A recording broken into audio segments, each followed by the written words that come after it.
Congressman Peter King, a member of the House Financial Services Committee. Congressman, always good to see you. Look, you're a Republican, and you don't often agree with Democrat Harry Reid, but in this case, is the majority leader right when he implies that, the ego of Ted Cruz and his presidential ambitions are largely to blame for the shutdown that hurt many Americans?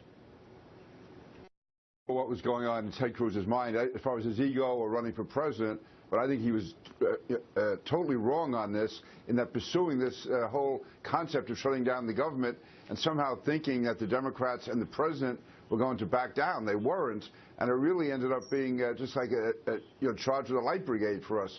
And what we should have done, and what we should do between now and January and February, is focus on the budget, focus on the debt ceiling, and try to get reforms and take the and not threaten to shut the government down. That becomes a sideshow. But that never happens. I mean, this has been going on forever, and that never happened. Oh yeah, we've got 2 months to work out a deal, and then it never happens, and at the 11th hour, something else happens. How's this going to be any different, Congressman? Well, we have to try to make it different, but shutting down the government is not going to work. I mean, all we did there was we spent 16 days with the government shut down. The economy lost $24 billion.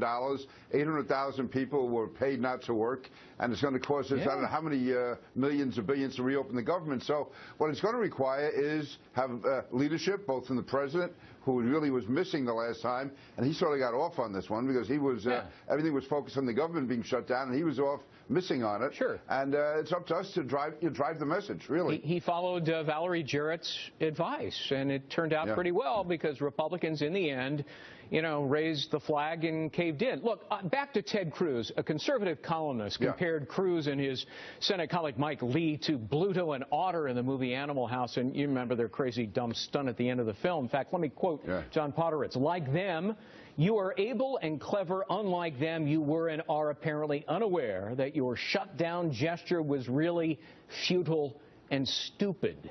Has Cruz especially damaged and degraded your party, the Republican Party?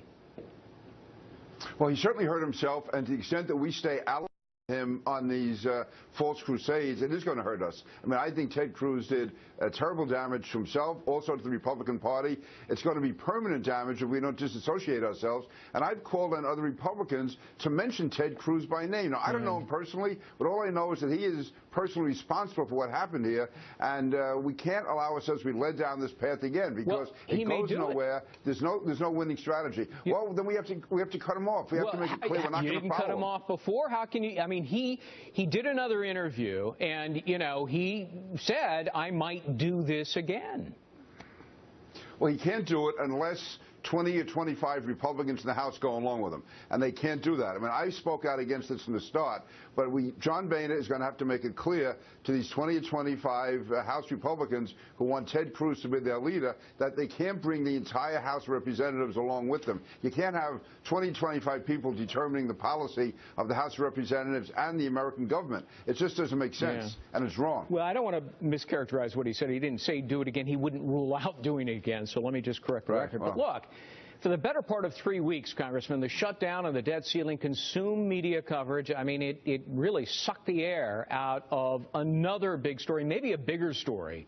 The disastrous launch of the Obamacare exchanges. Did Cruz therefore succeed in giving President Obama cover on that embarrassing debacle that threatens the viability of Obamacare?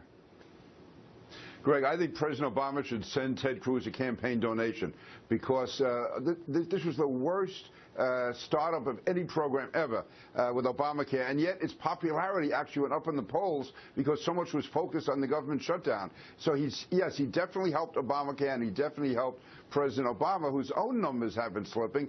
And again, President Obama was missing in action, did a terrible job of leadership. But he'd come out of this unscathed, pretty much unscathed compared to us. We have our lowest ratings in years. No, Ted Cruz, this was wrong from the start, and it was a political disaster, apart from all the damage it caused to innocent people.